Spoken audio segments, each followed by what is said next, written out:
Alors aujourd'hui dans cet épisode de Fait Maison et Fait avec Passion, nous nous retrouvons devant ce rosier, vous voyez qui est un rosier grimpant et qui n'a malheureusement pas pour lui de quoi grimper. Le but de cette vidéo est donc de vous montrer aujourd'hui comment je vais fixer dans ce mur là des pitons et un système qui permettra à ce rosier d'envahir ce milieu là et je l'espère de supplanter le lierre qui vient. Donc vous voyez rien de bien complexe, mais il faut quand même quelques étapes pour faire un travail propre.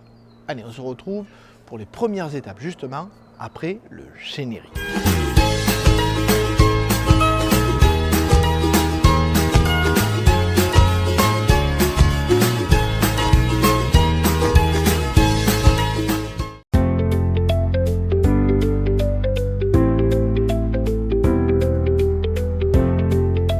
Première étape, une fois que le lierre est débarrassé de ce mur, je vais tracer les lignes pour montrer où je vais faire passer justement mon câble pour que le lierre puisse courir dessus. L'idée c'est de faire 3 lignes et d'utiliser ces pitons en acier blanc. Alors ça correspondra un peu à la couleur du mur, hein, comme ça sera moins visible. Et surtout j'ai pris des petits pitons parce que l'idée c'est pas de mettre 2 gros pitons et de tracer un câble entre les deux, mais d'en mettre plusieurs petits pour essayer de répartir la charge. Et vous voyez qu'il y en a 6, donc j'ai 3 sachets, donc ça va faire 3 lignes de 6 pitons à chaque fois à tracer. Et évidemment je vais tracer avec un niveau pour être sûr d'être droit, et je vais avoir à mettre certes plus de chevilles, mais le poids va être réparti entre les différents pitons quand le rosier aura tendance à pousser dessus, ce que j'espère bien évidemment. La dernière ligne sera pas trop pour que ça empiète pas chez le voisin et que c'est tendance plutôt à retomber chez moi et que je puisse le tailler. Donc je vais vous montrer comment je vais fixer ces chevilles. Alors c'est un mur plein, donc bien évidemment on peut mettre ce qu'on veut comme type de cheville, ça posera pas de souci. Je vous montre ensuite comment je vais mettre le câble et le tendre pour justement ensuite tresser entre guillemets ce rosier dessus pour qu'il puisse commencer à envahir cet espace qui, vous le voyez déjà de bon matin, est au soleil. Je pense que ça va lui plaire parce que déjà là regardez, il peut pas grimper et pourtant il a apprécié l'endroit. Donc vous imaginez quand il aura quelque chose à sa disposition qui lui correspond bien, j'espère que vraiment il va devenir le plus beau possible.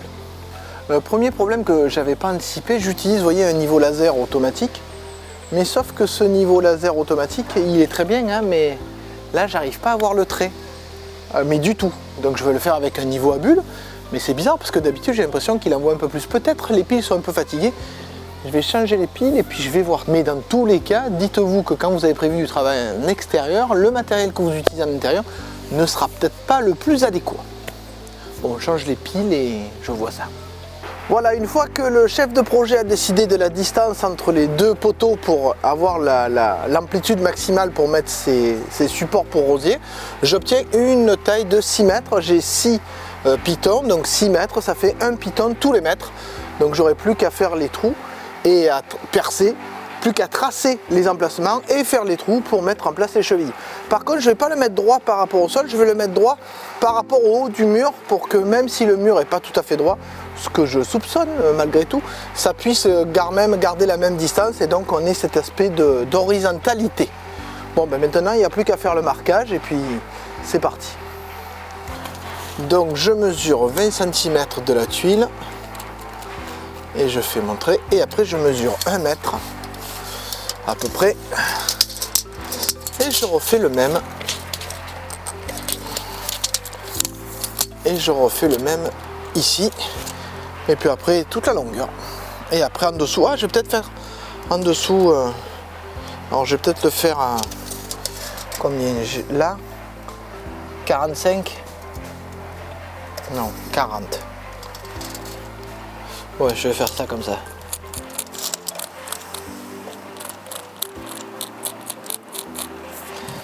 Et 80.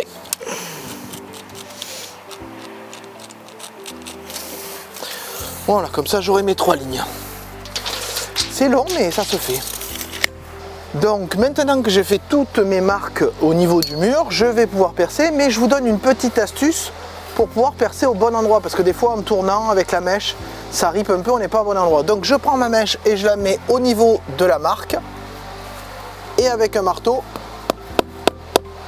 je viens me faire un pré-trou qui va guider ma mèche quand je vais commencer à percer. Voilà. On profite de ce petit bricolage fait maison mais fait avec passion pour comparer deux perceuses. La première, c'est une perceuse Festool qui peut aussi vous le voyez avoir un mode percussion pour aller dans les murs, mais aussi une autre perceuse. Mais alors là par contre on est plus sur un gros modèle, mais c'est du Dexter à de mémoire 70 €. Donc on va voir si vraiment on peut utiliser cette perceuse là dans tous les cas.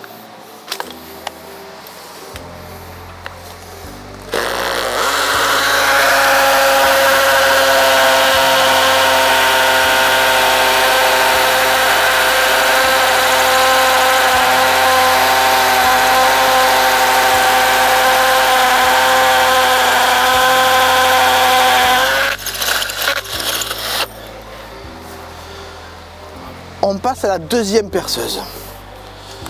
Donc maintenant, même perçage avec la même mèche, mais cette fois avec l'autre perceuse. Avec le système de fixation rapide, quand on arrive à le faire. Voilà. Allez, on voit ça au niveau de la deuxième marque, qui est ici.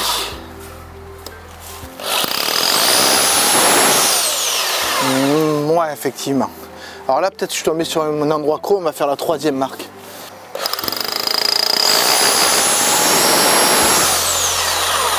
On va faire une quatrième marque peut-être.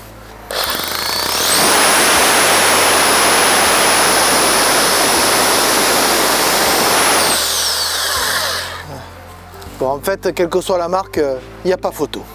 Ça, beaucoup plus efficace pour percer dans un mur. Après, l'autre est plus polyvalente, bien évidemment. Bon, ben, je fais tous mes trous, on se retrouve. Une fois que les chevilles sont mises dans le mur, ici, je vais pouvoir placer les pitons à l'intérieur. Alors pour placer ces pitons, première étape, on visse à la main, mais vous allez voir qu'au bout d'un moment, ça devient difficile de visser. Donc on peut prendre, petite astuce, une perceuse avec un crochet qui va nous permettre de visser sans effort.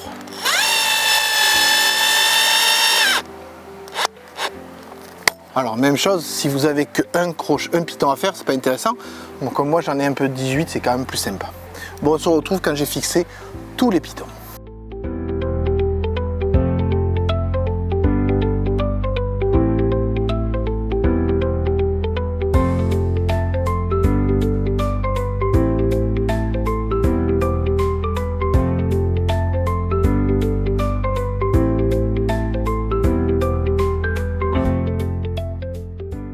Dernière étape, je vais mettre du câble rigide. Alors pourquoi du câble rigide et un peu épais?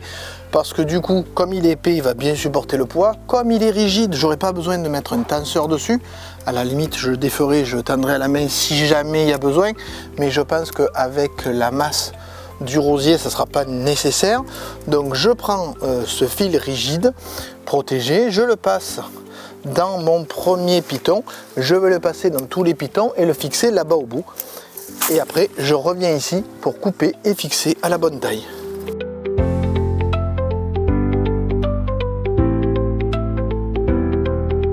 Maintenant que c'est fixé de l'autre côté, je vais me mettre ici. Je vais tendre mon câble et après, je vais le fixer. Donc pour le tendre plus facilement, je l'attrape avec la pince. C'est plus simple. Et même chose pour la fixation, vu que j'ai pas énormément de masse dessus. Vous voyez que j'utilise la rigidité du câble pour fixer lui-même en faisant des torsades. Alors je pourrais mettre un système de tenseur, etc. Bon, je pense que là, c'est pas le poids que va faire le rosier qui va être gênant pour ça. Voilà, et ben, plus que les derniers, il n'y aura plus qu'à mettre le rosier dessus. Au fait, quand vous passez votre câble, faites attention de ne pas avoir de nœud, hein. Sinon vous allez galérer quand il va passer dans les pitons. Donc important, bien préparer son travail. Même si on a l'impression de perdre du temps, ça permet d'en gagner après. Mais là j'ai vraiment l'impression d'en perdre, hein. Mais je sais que c'est pas le cas.